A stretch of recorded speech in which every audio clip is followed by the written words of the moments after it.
Now, City, of course, rested a lot of senior players against Salford, and many of those are set to return when Man City travel to the capital to take on Brentford in the Premier League on Tuesday night. A much changed Brentford side were knocked out by Plymouth in the FA Cup last weekend. They've suffered a dip in form in recent weeks, haven't they? They've won just one of the last seven games now, and that was a 5-0 thrashing of Southampton just over a week Yeah. ago. Now, the home form at the start of the season was exceptional. They went 10 games unbeaten, and I think they won seven of those in the Premier League.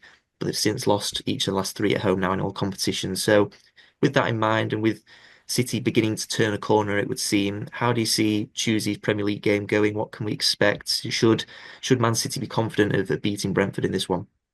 I don't think so. I don't think we'd be confident, if being honest. I know Brentford's form hasn't been good, but Brentford are very much an Achilles heel type team for Manchester City right now. It's such an aggressively physical midfield. Jensen, Norgard, Damsgaard, all the all these Scandinavian warriors essentially who are going to run and bully Manchester City physically in midfield. I'm nervous. Brentford, I know City have got a few wins recently. But if I was to choose a game that City would have come unstuck, it probably would be this one because Brentford always give Manchester City a hard time anyway because they're so organised. They're such a functional side, and that sounds like such a lukewarm level of praise, but I mean that in a really positive way. They are so organised. Every player knows exactly their role. They are just built strong and they are built quick and they're built organised. And when you've got the goal scoring ability of Wemo and Visser's having a great season as well, there's pace there, there's skill, there's organisation, and there's a lot of talent as well. I'm worried about this game. I'll be honest with you. City are in a good place, and the injuries are starting to ease a little bit, and quite a lot of players have had a rest, of course, at the weekend. So you're going to bring on Bernardo Silva with a rare rest, and Erling Haaland and Kevin De Bruyne and people like that. But the midfield issues still are there. We are still getting outrun, and we are still getting caught on the transition. And I hope Guardiola has a plan for this. I'm sure he does, but so far the plans felt very much carry on until we find our form, or carry on playing the City way until we get the reinforcements. I worry that this might not be enough away at Brentford. They are an aggressive side, and as much as things feel positive right now with the returning players, not unbeaten in four and a few wins and lots of goals and new signings coming in potentially, still those issues that have caused this mad urge for a transformation and rebuild, they're still there. The midfield isn't going to be better overnight until we fix it essentially. And I'm worried about Brentford. Like, I don't think this is a game that City fans should be confident about. Having said that, there is still quality. The goals are coming in. Savinho's found form. Haaland's looking back to, something approaching the early season form. De Bruyne, once again, is rested. Foden's had a little bit of time off the pitch. He obviously came on the weekend. Kovacic, reasonably rested. He came on too. And it was nice, of course, to see Ake only get 45 minutes and get, a little bit of a rest as well. And likewise for Akanji. So I'm expecting Oscar Vardiel, another one, Rico Lewis, Stefan Ortega, if you want to say he's a first choice now, he feels like he is. So I'm expecting the players, to be up for it and be confident.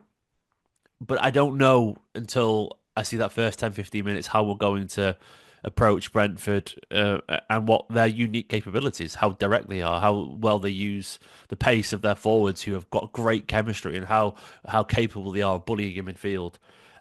I I think Brentford's form is irrelevant as well. They're going to be up for Manchester City. They are going to be up for it. It's self-motivating that game, so it's going to be interesting. Yeah, I think the danger man you mentioned him before as well. He's probably going to be Brian Mbeumo, 13 Yeah, goals in 20 Premier League games this season, and he scored in big games as well. I think he scored against Spurs and Chelsea, Newcastle and Arsenal. Got a yeah. brace against Southampton. I know it's not a big game, but the last game they played. And so, how important is it for City to keep him quiet on Tuesday and Johan Visser as well, who's linked up really well with him in attack this season? Yeah, he's brilliant, absolutely brilliant. Interestingly enough, he's sort of in that same spot that in his career that City are looking for with Omar Mamouche allegedly. This brilliant striker, same age, mid-20s, 25, uh, having not a breakout season because he was great for the last couple of years as well, but he's very much thriving in the spotlight that's been left after Ivan Toney moved on. And I think he's looking phenomenal. Tricky, a natural finisher. I think Mboimo will end up at a really big club. I think he's having a phenomenal spell right now, and yeah, he's a danger man, and he does seem to thrive in big games as well. I mean, that's what almost convinces me that he will go to another level. That I think he will play in the Champions League. He'll play for a good club because he scores in the big games, and some people really like it. They really like the feel of that, and that's look. Put it this way: City going for Marmoush. If it turned out tomorrow we were signing him in Bournemouth instead, I'd be just as happy because I think he's a fantastic player, and I think it's that sort of mid-20s sweet spot where they have the early 20s. They find their feet, they become really good, and then they just hit that confidence because they know who they are. They've been playing football for 5, 6, 7 years at that point. There's no insecurity anymore. They've played great sides. They've impacted games against great sides as well. And once that fear factor's gone, and you start to believe you can do anything, you have a season like he's having right now, where you are one of the best forwards in the Premier League, and you're ready to take that step. And he'll be looking at City thinking, I know the team's not playing well, but I'm not scared. And he will he'll give Vardiol, who's had a really tough time recently, he'll give him an absolute nightmare. And that to me is our potential biggest weakness there. I do wonder how close Ake will play to Vardiol, because we're going to need a phenomenal defensive play because he's tricky. He can beat a man. He's pacey. He's an electric finisher. So yeah, he's absolutely the threat there.